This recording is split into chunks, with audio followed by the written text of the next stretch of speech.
Yep. Yeah. Okay. Sweet. Yep. All righty. We are making progress. All right.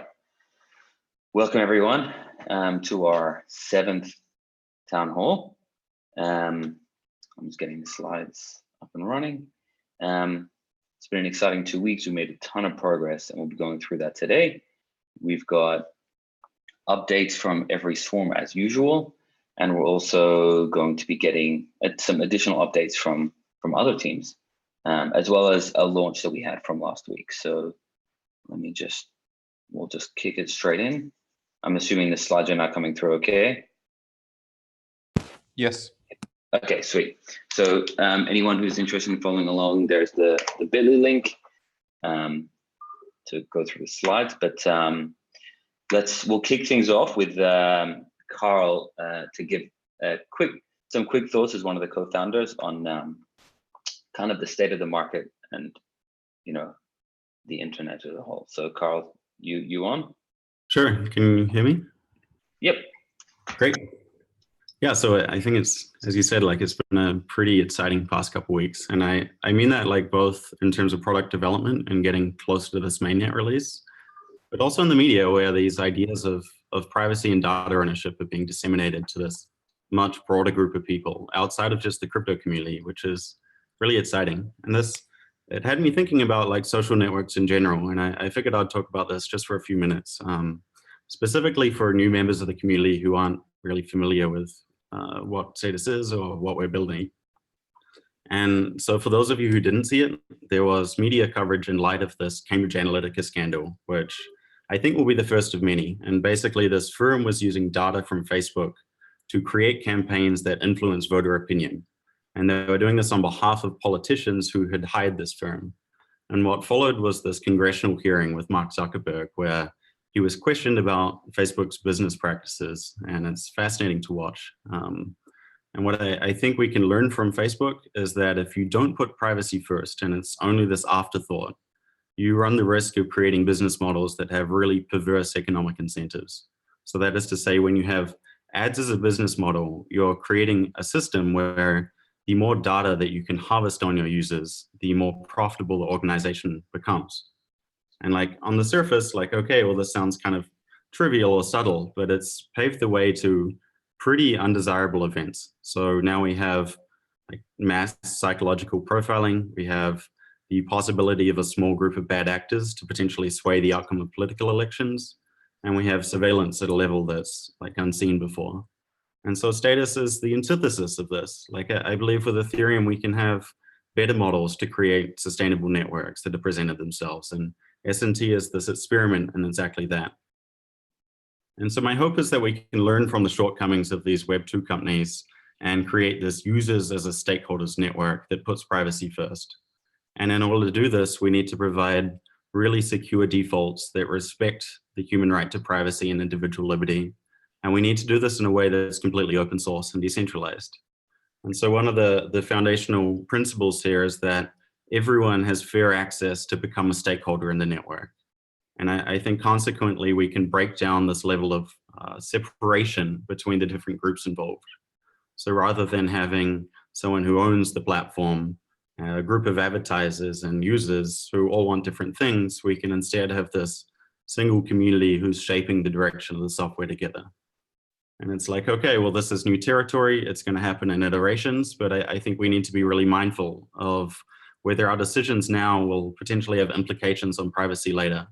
And this is going to force us to come up with new ways of doing things. So, for example, gathering feedback to improve the product, it becomes non-trivial, but it's important.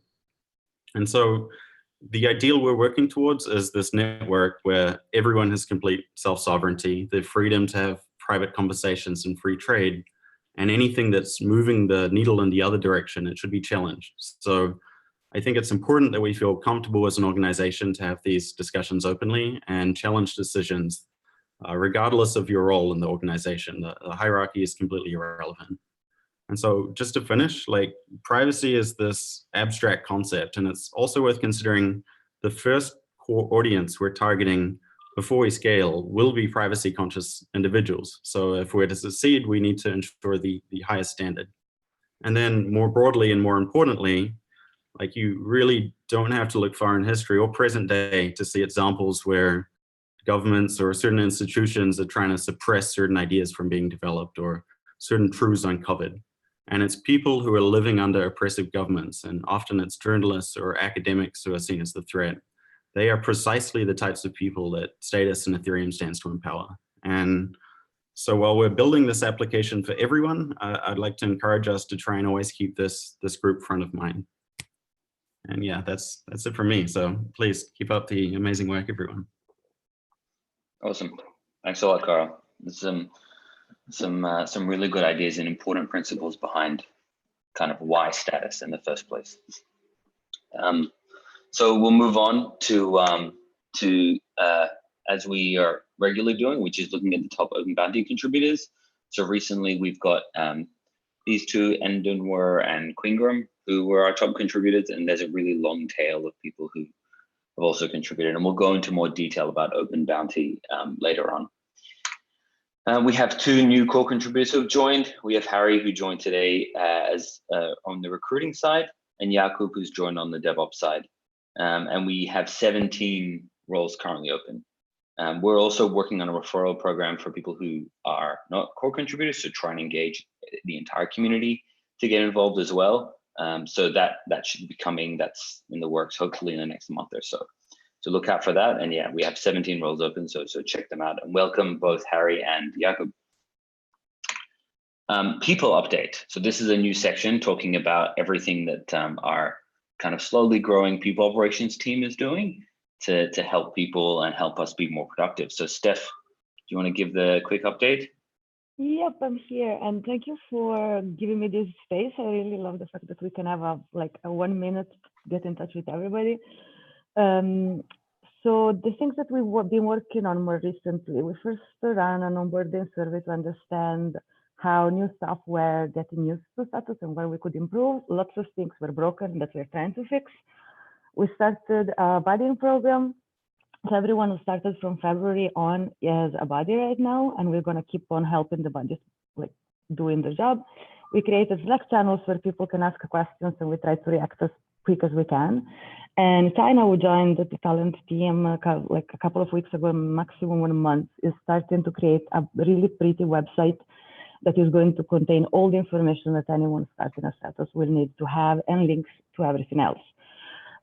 We did the values service, as most of you know, and I started looking into the results, which are incredibly inspiring. I shared that with a few people, and moving on, we're going to have a forum to work on and consolidate them and make them visible to everyone. So thanks to everyone who participated into that. We will be adding one more generalist to people operations next month, which is going to be awesome, because then we're going to have even more hands on deck to work on everything that we are setting out to work on in Q2, which is like support to people leads to make sure that they are able to support their teams.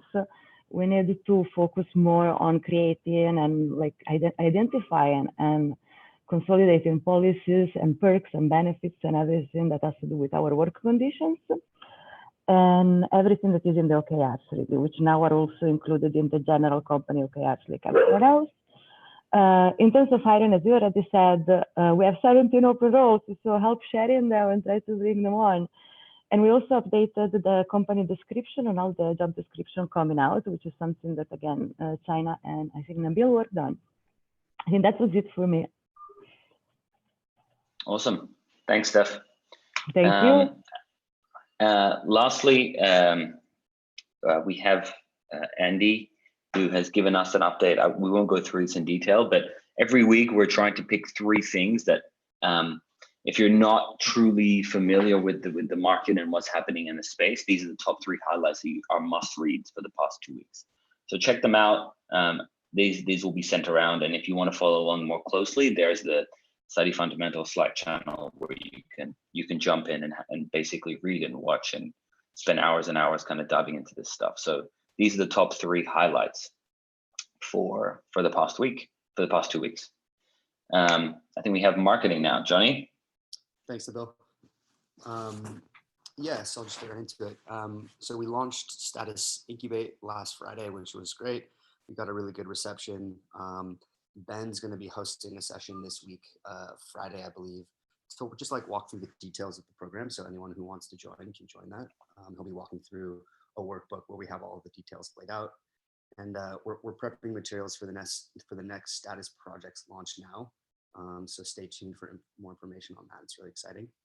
And then working with Kim and team, we're just prepping all the beta launch comms, working closely with Chad and the team to just align the beta launch with all of our comms, moving into production on videos, tech walkthroughs, branded content, a bunch of really exciting stuff there.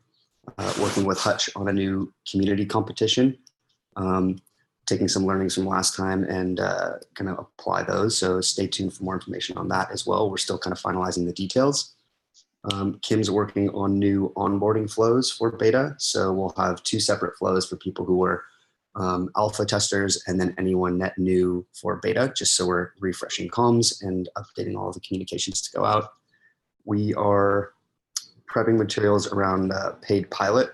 So just, prepping creative copy and gonna just, work to get our CPC down as low as possible ahead of production. And then some exciting news, Andy and team, we're planning a podcast. It's gonna be called The State of Us, where we interview people from our team, the community, the greater Ethereum community. So some really exciting times ahead. Andy will provide more details on that. I think the first one is slated to record this week.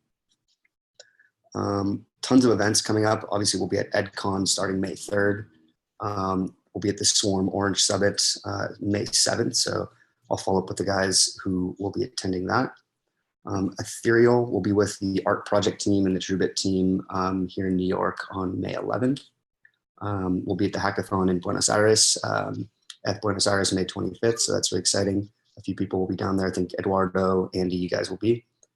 And then Jacek is getting ready to plan, I think he's sending out an invite for an Ethereum Clive Developers Workshop end of June. That will be in Berlin. So stay tuned for more information on that. It's going to be really great. And then Status Open Bounty, working with Martin, Arash, and Eugenia on updated email templates just to get some more regular comms out there and helping them on the updated onboarding flow. And then once again, just, content. Jared, I saw you sent an email or a note out. If you want to write a blog post about anything you're working on, please let us know. I can help you shape the message. But we're just looking to get more and more information out there because there's a lot of really great stuff within the team. So please ping me. And then, there was a session last week with Andrea. So we're trimming that down, editing it, making sure it looks nice, and then we'll send it out. So anything you want to do, whether it's a blog post, a video, please ping me and I can help set it up. Awesome. Thanks a lot, Johnny. And last update for those that are joining for the first time is that if you want to follow along on everything that we're working on in Q2, just check out this bit.ly link to look at our Q2 OKR. So in about 1 month, we'll do like a mid OKR check-in. But for now, if anyone's interested, when's mainnet? What are you guys working on? What's the focus? Just check out these links and you get a full overview of everything that we're doing. Great. Andy, you on? Yes, I'm here. And after Oscar stood in for me last week, we've had a significant increase in the number of bounties. So I just really wanted to thank everybody that's been a part of the organization and a part of putting out bounties last week. If you go to the next slide, you'll see that we had a record week. We managed to issue 30 bounties across all of our different repos. What's particularly interesting is that there are a number of bounties in our ideas repo itself, which is pretty cool that we're able to sort of bounty out some work around helping us actually organize better to the wider community. And it really is getting very meta.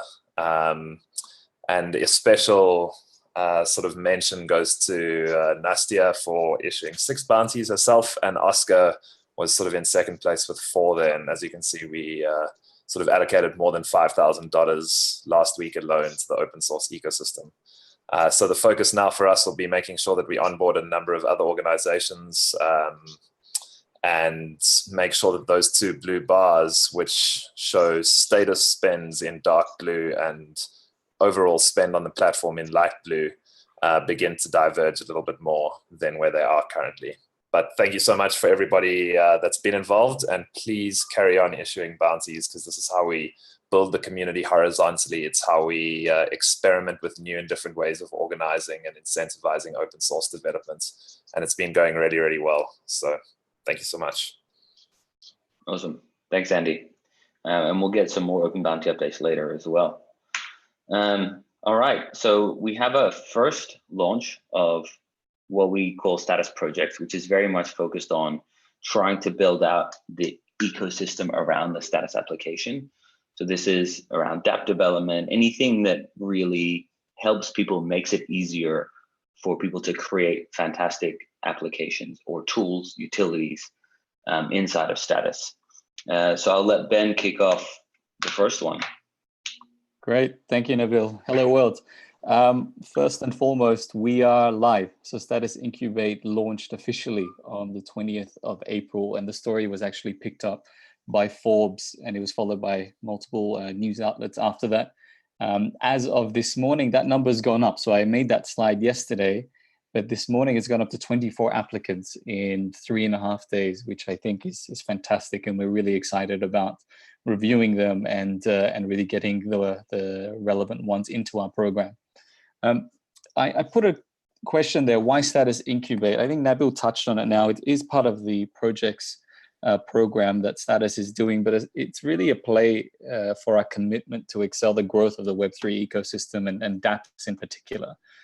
We really want to help early stage projects to go from idea to implementation in the fastest possible time, and we're going to do that by leveraging the experience that Status has as an organization over the last 1 to 2 years. So what are we going to be offering? Within the incubator, this is not a finite list, but to summarize it, it's essentially different types of funding, legal and regulatory advice, technical mentorship, marketing and PR, advice on organizational structure like recruiting, and also co-working space. Now, this co-working space, I guess, is the next phase of what we're going to be doing with Status Incubate. We're looking currently for office space in Zug, Switzerland and Berlin, but we hope to expand that out into multiple locations in Europe and Asia over the coming months. The other aspect that we're working on is really to build out the team. So we have a position for Berlin at the moment, and you'll see more and more positions being posted up for Status Incubate as the program starts to get underway. But yeah, exciting times for us here. Awesome.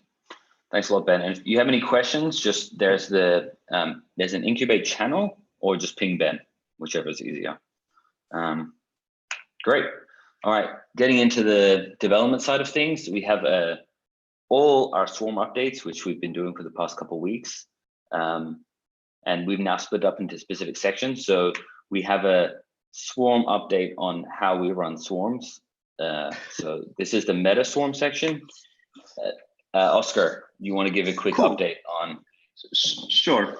So 120 is sort of about formalizing the process we use around swarms and so on. I think we have over 20 swarms presenting today, so that's really cool to see. We now have over 80% of the core OKRs are covered by sort of teams that are self-organizing in swarms. That's one of the big things that's happened last few weeks. And the other is that we now also have a static site, sort of a dynamic index of all the ideas in the state they're in. So if you go to the next slide, you can see, sorry, one more. I've flipped around, one more. So this is essentially just like before you had to update the manual index, the README file, but here you can instead just update like a YAML front matter inside the file. So that will hopefully make things a bit easier in terms of working, and also be sort of a nice index that our community can use to see what we're working on and so on. If you could go back one slide. There we go. So just briefly, there's been lots of conversations last few weeks in terms of when the swarm starts and so on. So just like a very sort of short recap of sort of things we've found out and discovered. So swarms can be in multiple states, and initially there's sort of like a general sort of draft process where people chime in and sort of give feedback on ideas and sort of see if this is a good idea and like who wants to work on it and so on. And a swarm officially starts once there is sort of a pull request to mark it as being in progress, and this is sort of approved by sort of consensus, and that's sort of when the swarm starts essentially. And ideally, like the swarm when it starts should be well defined, and what that means is that a few criteria are met. So there should be some kind of success metrics and exit criteria. So success metrics, that's usually something like OKRs. It's some way of sort of measuring if this swarm is successful in what it sets out to do. And then the exit criteria, that's more of a sort of a way of making sure that products we work on don't go on forever, but that is sort of some clear stopping point for them.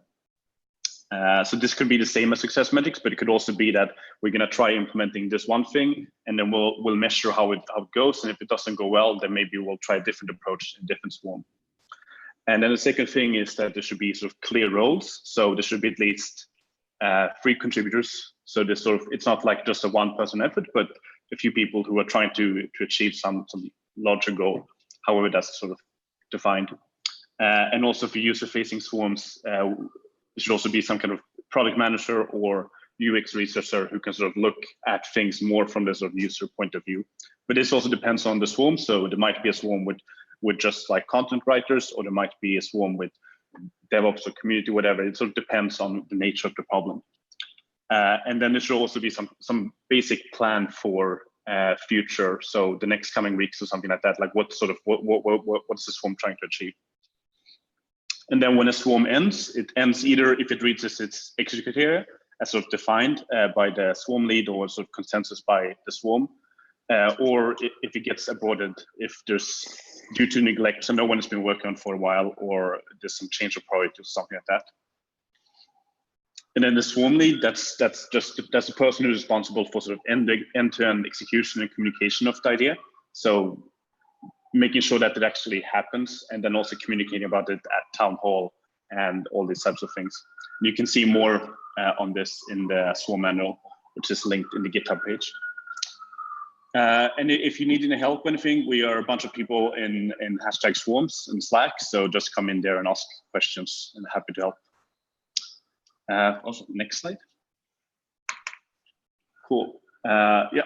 So this is just some example of how you can use this. So in general, what sort of swarms and ideas allow us to do is that we can be more open as an organization and involve the community at large. So these are some examples of how you can sort of update your idea. Like you could either say sort of, like Adam had an example here where there was a bit of a Q&A that's captured, and that's super useful for people who want to refer to either if it's sort of yourself, or your swarm, or maybe a newcomer, or someone else from the community who wants to know sort of what things are at. Or you can update sort of iterations that Max did in desktop, or you can add even like diagrams like Pedro did for push notifications. So just do some examples of things you can do to sort of make your idea, make your swarm more easily accessible to other people. So that's it for me. I will be winding down this swarm, and it will be sort of more ongoing support from now on. And now we have 20 swarms that will be presenting their actual development work. Thank you. Awesome, thanks, Oscar. So let's kick off our core swarms. Max, you're around? Oh, yes, sure. Sweet. Okay, so update for last week's status React Desktop is integrated with React Native Desktop, built with dev mod, and it's possible to send and receive messages in chat. JavaScript core engine is integrated to work with React Native Desktop. So far, running of sample.js app has visible issues with UI, so some adjustments will be required. Changes for JavaScript core are not yet merged into master of React Native Desktop. Also, work in progress to extend RealM to support desktop platform with JavaScript core engine. And goals for next 2 weeks: build and run status React Desktop in production mode, macOS bundle distribution for status React Desktop, RealM native module support by React Native Desktop and JavaScript core, and also Ubuntu distribution build of default status Electron for desktop, which is based on React Native Desktop and JavaScript core. That's it. Cool. Thanks, Max. Thank you. Adam? Hey, quick update about mainnet effort, mostly about security audits. So we finished the company finished this in like 50%, but this week later, actually later today, we should have an update again from them. So it should be about 70–80%. And we also extended the whole effort by 2 weeks. It's because we upgraded the version to 9.17 and they were auditing 9.15. So it's a couple of changes that we want them to also take a look. So yeah, we decided that that's the way to go. So the whole audit is extended by 2 weeks. It was supposed to end today actually, but yeah, it's extended by 2 weeks. What else?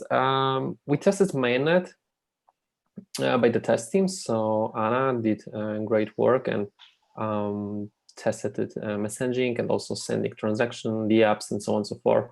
So it looks pretty good. And there are a few, I guess one bug right now related to that, to some the app that's sending 2 transactions. And we see just one, but it looks like some small stuff to fix. Mainnet is also available in nightly builds, so you can test it from there. And there were also like some JSON RPC updates for better the app support. That's important for some the apps to actually run in status. So that was also fixed. For the next 2 weeks, we are thinking about mainnet alpha. It's not decided when this is gonna happen.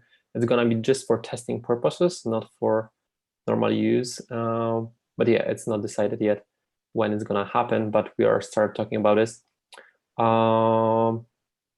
Yeah, and that's what I mentioned. We're going to work with Deja Vu to audit the changes between 0915 and 0917. So yeah. And yeah, just one thing that we learned so far is that we need to figure out some incremental security audits. We also started talking about it, but we didn't like figure out a complete and a full spec'd out plan for that yet. But yeah, it's in progress. So yeah, that's it. Awesome. Thanks a lot, Adam. So this is super important, these milestones.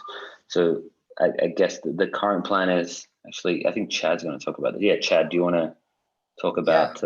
Yeah. So thanks, Adam. We've been like making some amazing progress on mainnet, and really the next step is everyone using mainnet. So Anna's been doing a great job with real transactions, real dApps.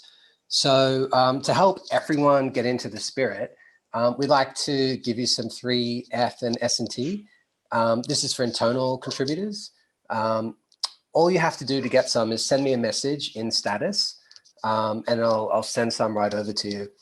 And the idea is like we should all be holding real F and doing real transactions.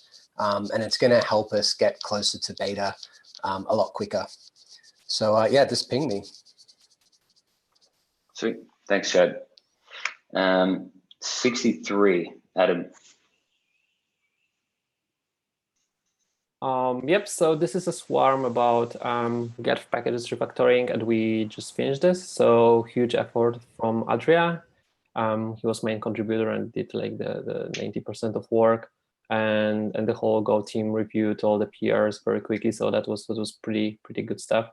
So we basically removed common package, which was like the source of many issues, and like it was harder to just follow the code, so that was not necessary. We also removed unnecessary interfaces that were also some stuff that is just not needed and made reading the whole stuff harder. So that happened. Also, we got unit tests for ephemeral nodes, so they are running like 10 times faster for lots of tests. So it's a huge improvement. And yeah, this one was completed. So it's finished, and I think like the whole code base around status node in status go is much cleaner now. So yeah, that was pretty quick, but noticeable. Just one lesson. So we need to maybe put some more attention to what's releasing in Go Ethereum, because they are changing it quite a lot as well.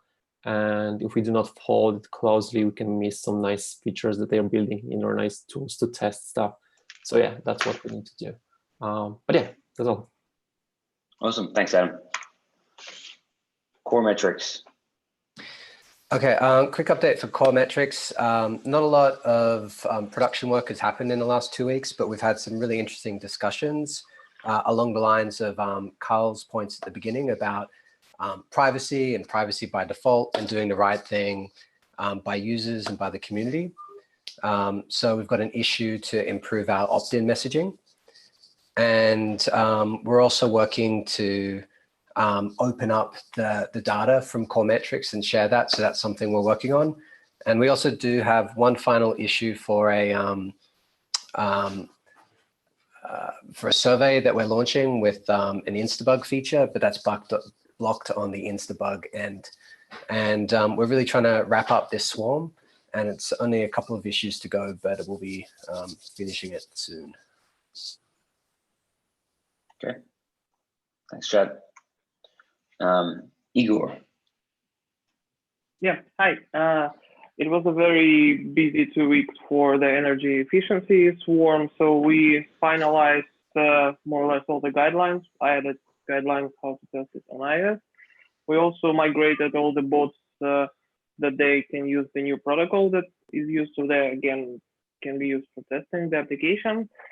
We set up the baseline on where we are comparing to Telegram in terms of the energy consumption, both with the status client and with the status Go node alone, with some kind of a small native wrapper that emulates the activity.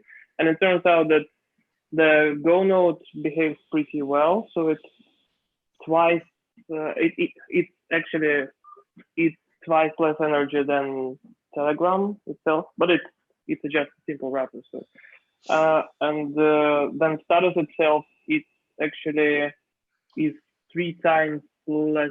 So it's like 300% of energy that Telegram is using. So we started using Android Profile and Snoopy tools to figure out what exactly drains energy in foreground. So yeah, and we right now the nightlies are also tested for energy efficiency. So the goals for the next 2 weeks is actually to figure out how to fix the issues in the status. So, and the lessons we learned that, yeah, in the background mode, we actually behave quite well. So all the previous work that we tried to investigate it. So we essentially we stopped it because we are already good enough, but in the foreground, we need much more work to do. And a huge thanks to Lucas for amazing job for this 2 weeks. Great. Thanks a lot, Igor. Eric? Hi. Hi. So regarding new protocol, the past 2 weeks, it's mostly Jan who worked on fixing bugs and reintroducing the group chat. And now we are going to do the last iteration and close the swarm. So the last iteration was about doing this test suite. And also we had a more broad discussion with many developers from Go side, research team, and Clojure team about the protocol itself.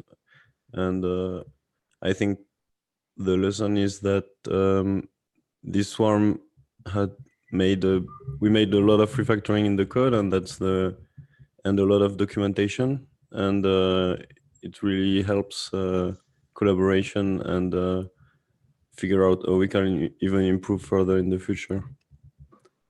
That's it for me. Cool, thanks, Eric. Adam again. Adam is on is away for a moment, so I'll do this quickly for him. Discovery v5 research. This is there's been about a bunch of the research in terms of enabling this new no discovery protocol. And there's been a lot of PRs merged, set up new boot servers and tested on real devices. And then for next 2 weeks, it's going to be about changing some stuff in the UI and also preparing it to be released and used in nightly versions.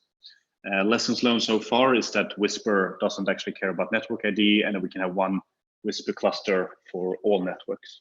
And that's it for 92. Great. This is an awesome one. This is straight out of the white paper. Richard, hey, are you around? I know it's super early. Oh, okay, great.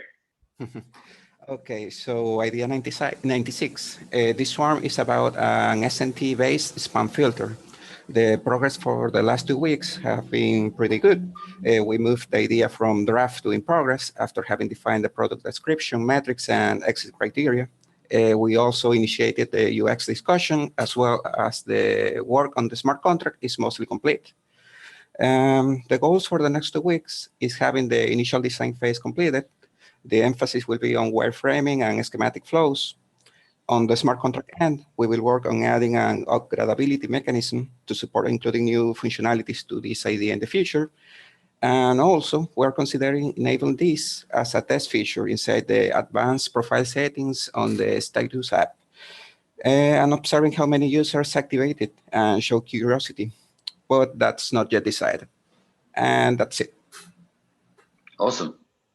Thanks, Richard, and everyone else involved in this. This is an exciting one. ens-usernames. Still in drop mode, I guess. Ricardo, I'm not sure if you're on. Are you on? I'm here. Ah, sweet. Okay. So the progress about it was mostly discussion and definition of what are the terms of the contract gonna be, because there is a lot of questions like how much, who owns the fee of the username registration. In the case, I think it was defined that the user can withdraw this fee after one year, so can unregister his name and take back the fee. And the goals for next week will be to initialize the resolver, because like in DNS, when you buy a domain or a subdomain, it doesn't point to anywhere. In ENS also, it just registering doesn't point to anything. So you need to point the public encryption key for sending public chat to that person, the address of the contract, which is a wallet of our identity in the future, the ABI, that will be the ABI of the identity or whatever the contract is pointing to that. Also, you can have descriptions. So this resolver we need some UX maybe to see how we want to define, because we can accept also content. So it can be a message. Don't know if we want to use this. So we need to not only initialize the resolver, but also discuss what we want to implement in the registration.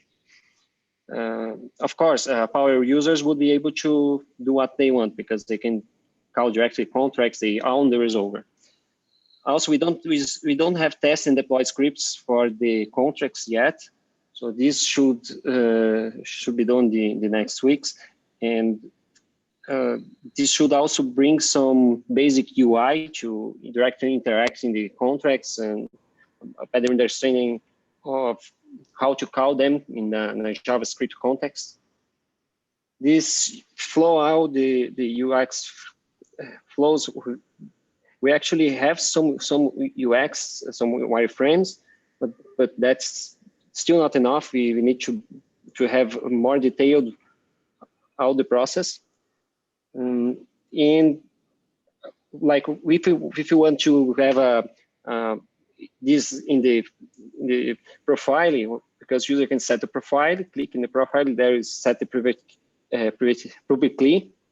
And so we want to this registration be there. So register your username, the user click there and do all the process from the profile page as a setting. And that's it.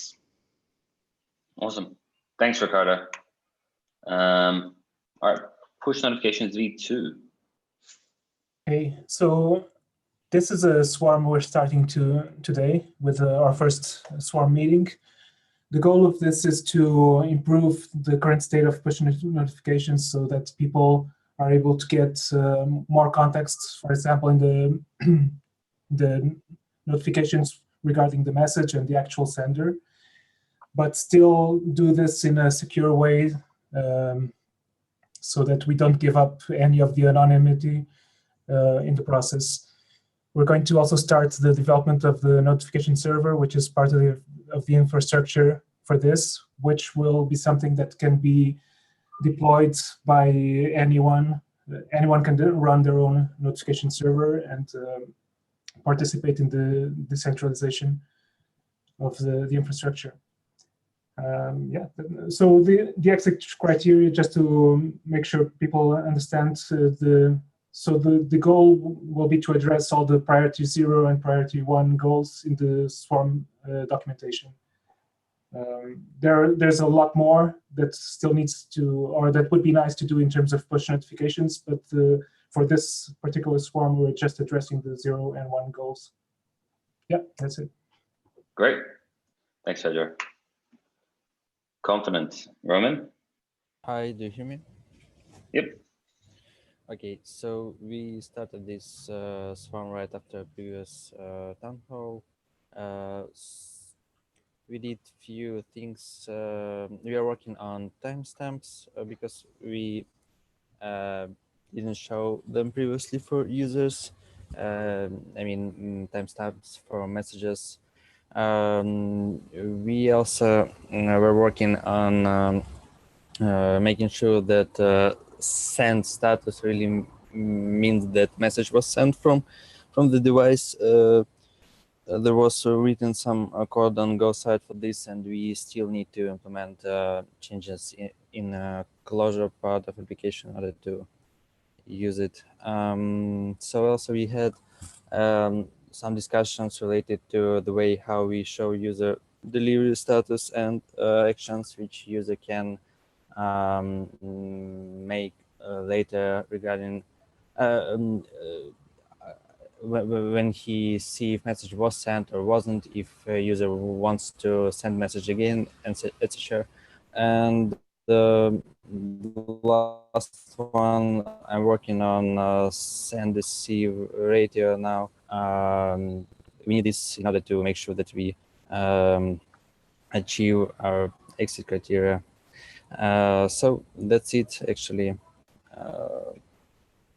Great. Thanks, Roman. Alexander.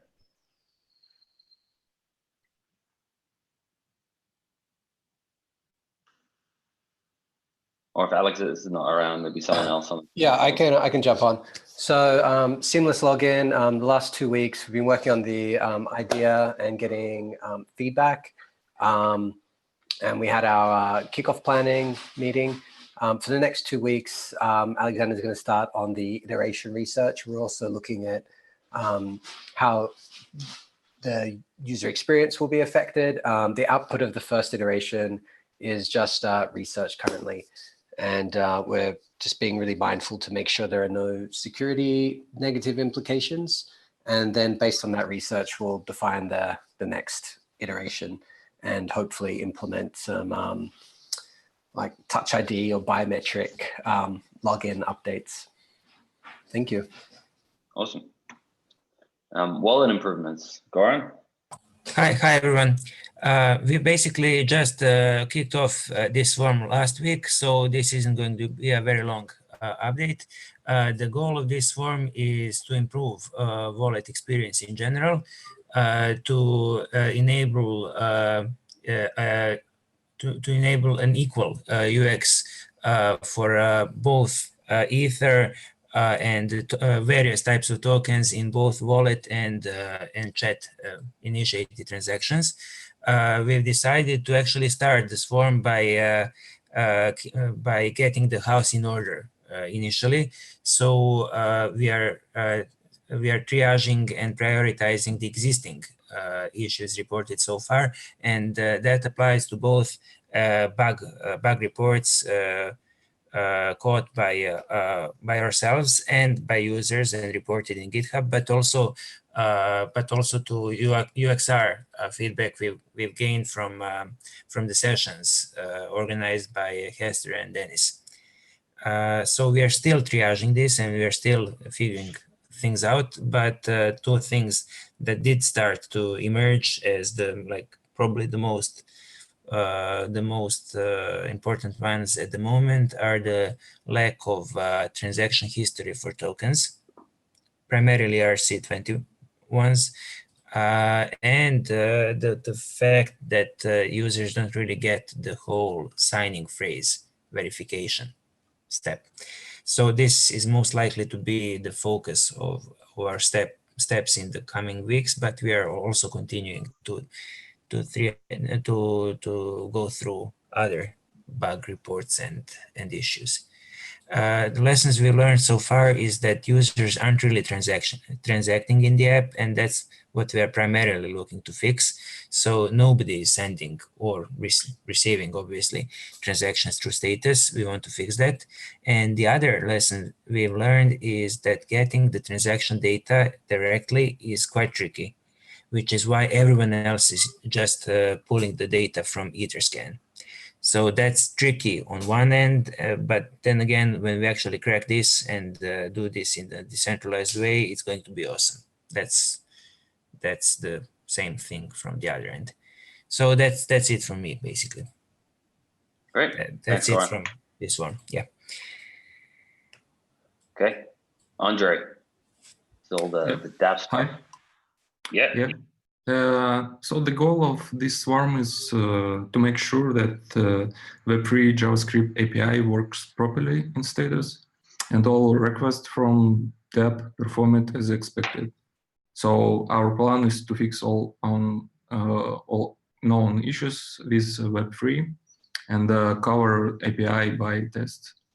And the progress is the personal sign method is now supported in status, and it's possible to sign messages.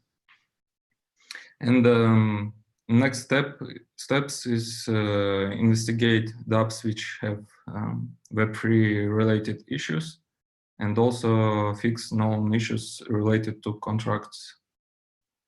So yeah. Great, thanks, Andre. Anton. Hi all, I hope all of you can hear me well. Yep. So this swarm is about reaching our core objective of 80% of functional automated test coverage. And so far, we've redefined our test suite, which was executed against each nightly build by QA, by tester using manually. And the suite is redefined. Now it's something about 60 unique cases. It's added to test trail, and a lot of cases are squashed in one. So after that, we are going to implement new process for nightly build testing. So instead of executing each unique case by hands, there will be a result in test trail with results of automated tests. So instead of spending 2-3 hours or maybe even 5 per day, tester is going to spend something about 1 hour to review test results, to mark them. Also, we are introducing additional statuses like feature changed. It's when test fails, and because we have changed behavior in product, false failure, in order to track the issue in tests, and old statuses, which is passed and bug, like obvious one. So yes, it's about new process. It's about defined test case, and also we already have test trail report. So automated test case can report results in test trail, so we can track the progress and coverage. Next goals is to add additional functional tests for uncovered features. And also we are going to rerun tests against the same build for several times in order to fix all issues which could occur in tests. Lessons learned, it's like about 50% of actual tests, automated tests which are running. Sorry. So it's about coverage itself. We already have like 50% of functionality, around 50% of functionality covered by automated tests. And that's it. Okay, awesome. Thanks, Anton. Wallet compatibility. Andrea? Hello everyone. Yep. So in the last weeks, we've been working on two ideas around the compatibility of the mnemonic wallets and the way we generate accounts and the keys.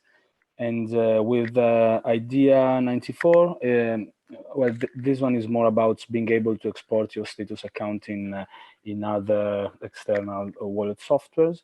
And the idea 142 is the opposite. So basically being able to recover in status an account that has been created in a different wallet software. And so the code itself is implemented already. It has been implemented during the research to be able to prove that it was working on the idea that we had. And but we need it to be audited. And we also had a presentation about mnemonic wallets and the way we are implementing it last week. So I think during this week, we will be able to have more discussions about pros and cons and understanding what we want to do with these two ideas. Okay. Thanks, Andrea. All right, so those are all the core swarms. We've got around 3 left to go through. Research. Yes, hello. From our side, from the alias service model, we made some progress in the continuation of the ULC development. This the new Ultralight client, which is has pretty good benches right now, up to factor 10 from LES.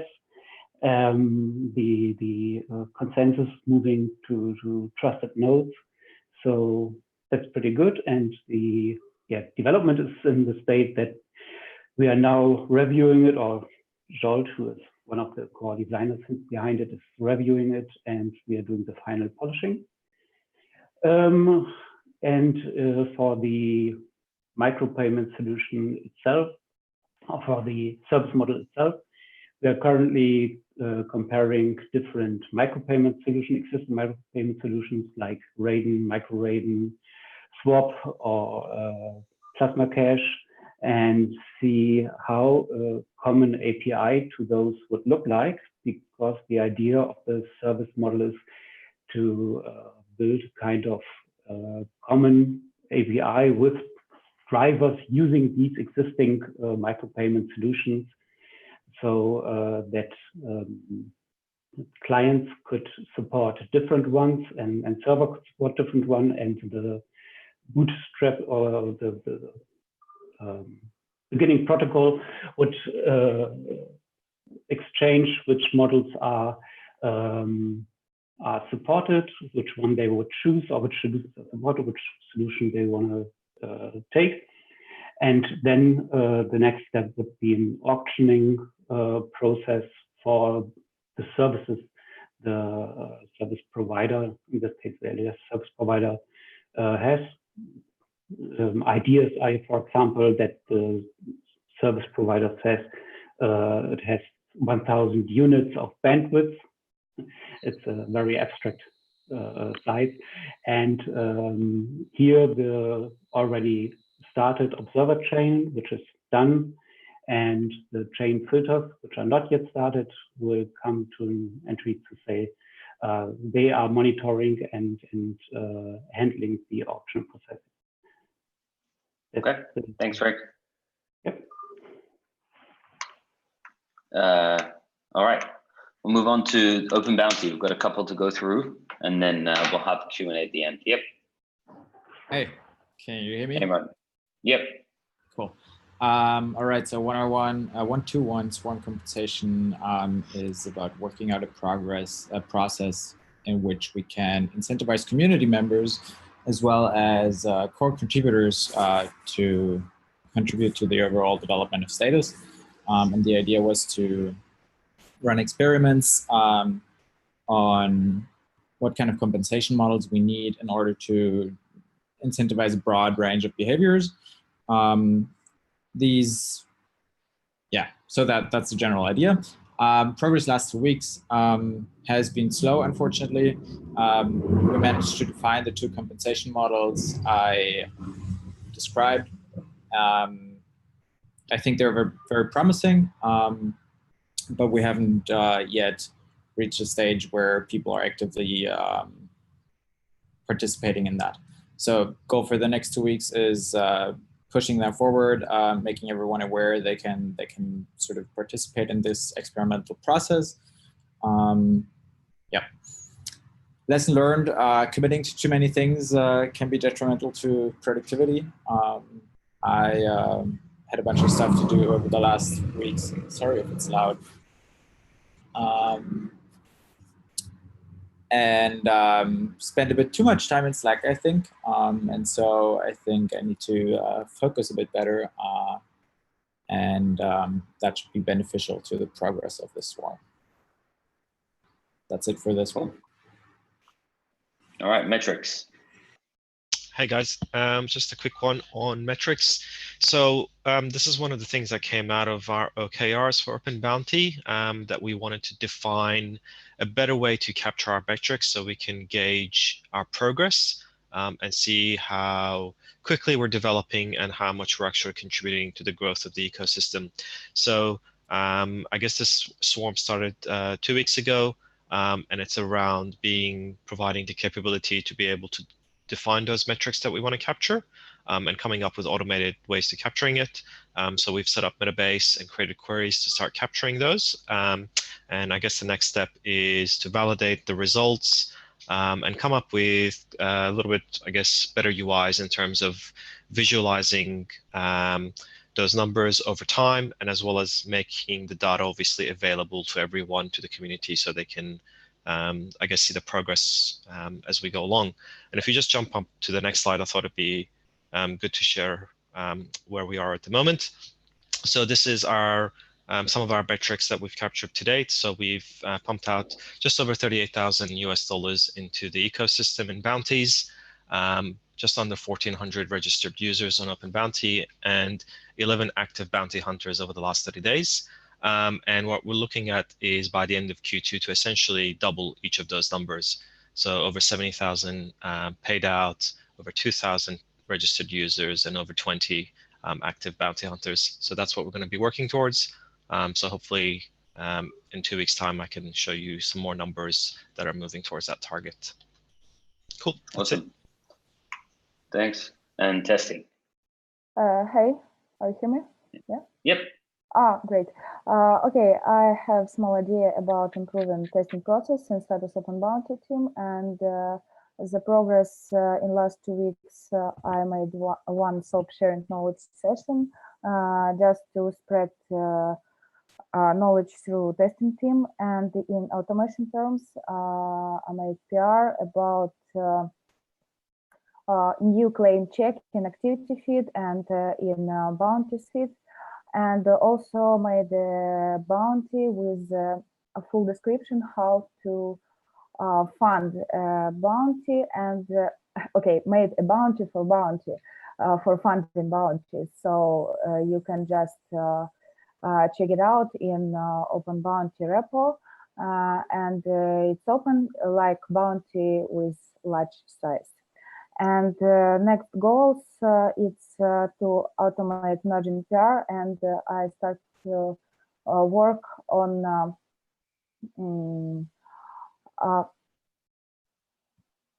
I'm started working on integration with GitHub and lessons learned. I start with some Jenkins problem, and along with Italy, trying to resolve it. Yeah, because sometimes Jenkins fetches not last commit, but previous commits from a particular branch. That's it for me. Great. All right. And onboarding. Martin, are you there? Yeah, here we go again. I closed the window now, so I hope the sound is better. All right. So onboarding is about improving the onboarding experience onto status Open Bounty, so everyone can get to use Open Bounty and not be frustrated. In the last 2 weeks, we mainly identified friction in the existing onboarding process and started working on a new sort of onboarding flow, which we will then go and implement. For the next 2 weeks, we're planning to finalize that flow and maybe finish the visual design. We'll see how that pans out, but at least start to work on that. And in parallel to working on the visual design, we will also start working on removing the need to be whitelisted, which is a huge blocker for new users at this point. Lessons learned so far, I think that this has been repeated many times, but I think it's worth repeating one more time. Writing dApps or applications that interact with Ethereum is different, and the latency that you get when sending transactions and dealing with transaction tooling like MetaMask can be quite different to what people are used to when designing web applications. And so we need to be very mindful of that and very aware that we are designing in under a different set of constraints than usual product designers, you could say. That's it. Cool. There's I think it's a. Oh, yeah, here's something nice to look at. This is the revised flow. As you can see, it's not final, but if you're curious and want to take a peek, there's the bit.ly link at the bottom where we have a bunch of like in progress notes. It's all very messy. Like if you don't understand it, that's probably fine. But yeah, just if you're curious, stop by. Cool, thanks. I think that's all. We've gone a little bit over time, but that's okay. It was really good to get updates from all the different teams and swarms, and there's just a lot happening. I don't have YouTube open, so if someone wants to relay any questions, or I might actually pull up YouTube. I hear someone typing furiously. Oh, that's me. I should mute. That's okay. Are there any questions? I might just pull up the YouTube stream. It seems they're all answered. Okay. They're answered in stream. Okay, perfect. Chris writes 1 second. I don't know what that means. Okay. Sorry. So if you do have any questions about anything that was discussed, you can come. Nabil, I think there was one really worthwhile question, which is mostly about the smoother login flow and whether we can do a quick fix there that makes sure that users remain logged in between sessions in status. And I know that there's been quite a lot of discussion internally with this. Yeah, there has been. Yeah. Chad, do you want to give a quick update on the pros and cons of that? Yeah, that's one of the things we're exploring. We're being super mindful to realize any touches to the security model could have like deep implications. And so the first iteration will just be on the research, and further iterations might explore like different flows around that. For example, a user might be able to set their own logout preferences and making sure we've got the best defaults and so on. So stay tuned for that. Cool. Anything else? Any other questions? Nope. Okay. Actually, can you hear me? Yeah. Yeah, there was questions last week about the hardware wallets. So basically, just a very quick update. There is no swarm for this, but we'll create one this coming week. The current the current hardware wallet code will be created in a sort of light version of the product. and we've now decided to work on a open hardware project, which will create a pro version of the hardware wallet. And this will include other features such as a Bluetooth, a screen, and a button in the same sort of card form factor. It's a much longer project than the Java card version, which we'll put out soon. Okay, awesome. Thanks for the update, Jared. All right, as I was saying, if there are any people who have questions or anything, just jump into Riot. Plenty of people there who can help, and we're all kind of, it's all interconnected. So when you hear about, oh, Slack, you know, jump in Slack, it's all kind of, the entire conversations are mirrored in Riot. So, you know, please come join us if you have any questions about dApp development, about what we're doing. And yeah, thanks everyone. I hope you have a great couple weeks.